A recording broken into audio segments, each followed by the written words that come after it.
Masih ingat Cok Simbara, aktor senior yang awali karir dari panggung teater hingga pernah tidak dibayar? Cok Simbara merupakan aktor senior yang sudah malang melintang di dunia seni peran tanah air. Namanya kerap kali ada di judul-judul besar sinetron hingga perfilman Indonesia seperti Noktah Merah Perkawinan, The Raid 2 Berandal, hingga Buya Hamka. Cok Simbara juga semakin dikenal lewat perannya sebagai Priambodo di sinetron Noktah Merah Perkawinan, kala itu ia beradu akting dengan Ayu Azhari. Aktingnya di dunia ini tak perlu diragukan lagi karena jiwa berkesenian sudah mengalir di dalam diri Cok Simbara. Ditemui di kawasan Duren 3, Jakarta Selatan pada Senin 19 Desember 2022, pria kelahiran 12 November 1953 itu sedikit menceritakan bagaimana awal perjalanan karirnya dan kecintaannya terhadap seni.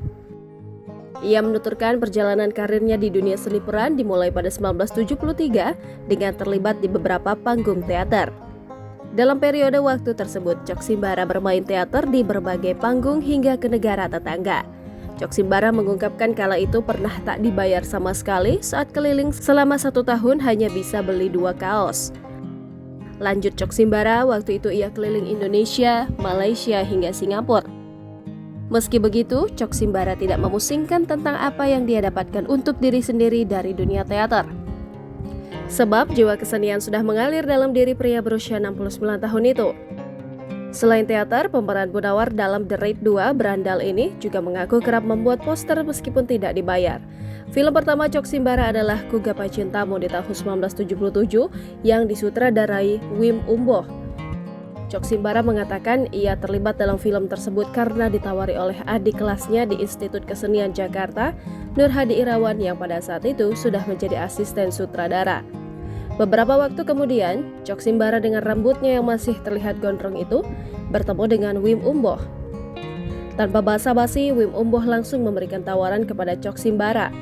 Adapun saat itu, Cok Simbara sangat menyukai rambutnya yang panjang karena melambangkan dirinya sebagai pekerja seni.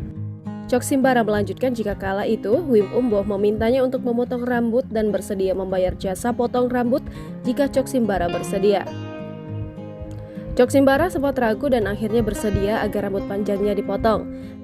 Mendengar hal tersebut, Wim Umboh langsung bergegas membawa Cok Simbara ke tukang pangkas rambut di kawasan Blok M, Jakarta Selatan. Cok Simbara pun mengungkapkan itu adalah awal baru baginya sebagai pemain teater untuk memasuki dunia film. Kini, Cok Simbara diketahui masih aktif di dunia perfilman. Terbaru, Cok Simbara terlibat dalam film animasi Panji Tengkorak.